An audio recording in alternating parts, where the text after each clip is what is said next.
A B और सी ये तीनों इक्वल पार्टनर्स थे और 31 मार्च 2024 को उनकी बैलेंस शीट कुछ इस तरह से थी।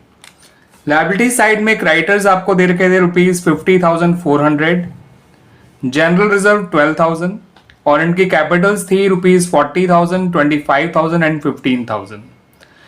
एसेट साइड में कैश है ₹3700, स्टॉक है 20,100, डेटर है 62,600, लोन टू ए है ₹10,000, इन्वेस्टमेंट्स है ₹16,000, फर्नीचर है ₹6,500 और बिल्डिंग है ₹23,500। ठीक है बच्चों, और टोटल ऑफ बैलेंस शीट है ₹1,42,400। अब फर्म जो है डिसॉल्व हो गई on the above date on the following terms. Dissolution के पर्पज से इन्वेस्टमेंट की जो वैल्यूएशन की गई वो ₹18,000 थी और ए ने उसको इसी वैल्यू पे टेक ओवर कर लिया। फिक्स एसेट्स यानी कि बिल्डिंग और फर्नीचर उन दोनों को मिलाकर ₹29,700 रियलाइज हुए। स्टॉक और डेटर को मिला के ₹80,000 रियलाइज हुए। रियलाइजेशन से जो एक्सपेंस हुए, रियलाइजेशन से रिलेटेड जो एक्सपेंस हुए वो थे ₹1,300। क्रेडिटर ने हमें 800 का डिस्काउंट दे दिया उनको पेमेंट करने पर।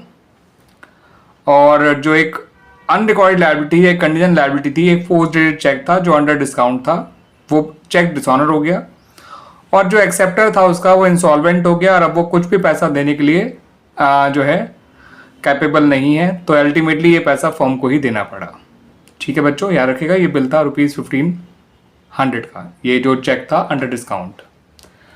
आपसे कहा गया है कि नेसेसरी लेजर अकाउंट्स बनाइए जिसके अंदर आपको पार्टनर्स कैपिटल अकाउंट बनाना है, बैंक अकाउंट, या ये कह लीजिए इस क्वेश्चन के लिए कैश अकाउंट बनाना है, और सबसे पहले आपको बनाना है रियलाइजेशन अकाउंट।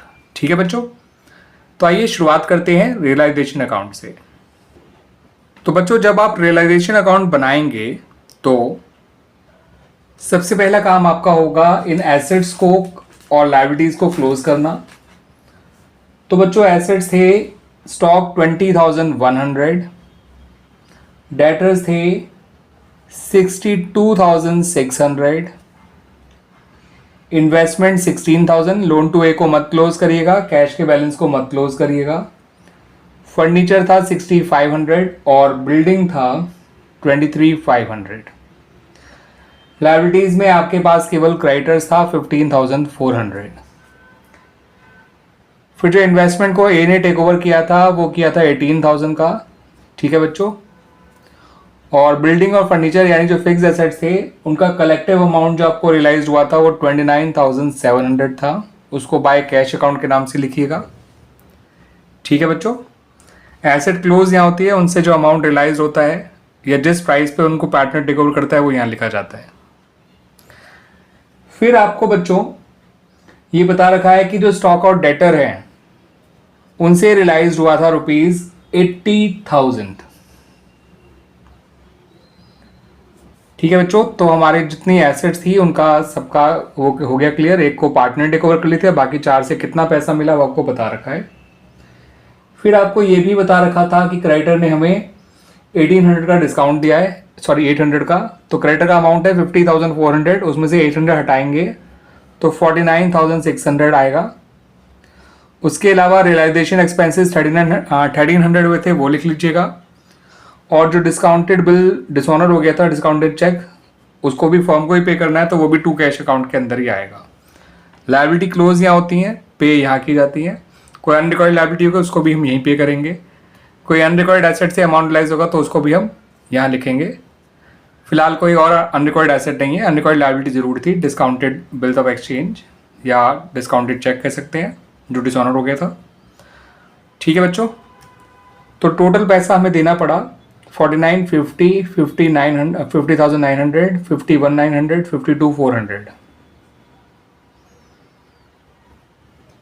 और जो पैसा हमें मिला वो है 1,09,700। अब देखते हैं बच्चों प्रॉफिट हुआ है लॉस। फिलहाल मुझे पता है लॉस हुआ है, इसलिए मैंने पहले इसको यहाँ लिख दिया है, लेकिन पता क्या चलता है लॉस हुआ है। आपकी डेबिट साइड क्रेडिट साइड से बड़ी आनी चाहिए और जितना वो बड़ी आएगी उतना आपको लॉस होगा।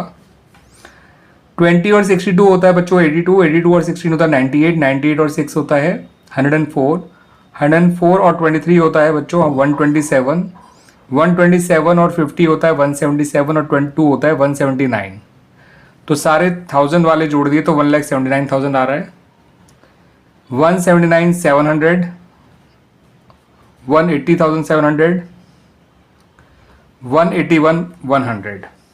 तो ये आ रहा है बच्चों डेबिट साइड का टोटल। क्रेडिट साइड का देख लेते हैं।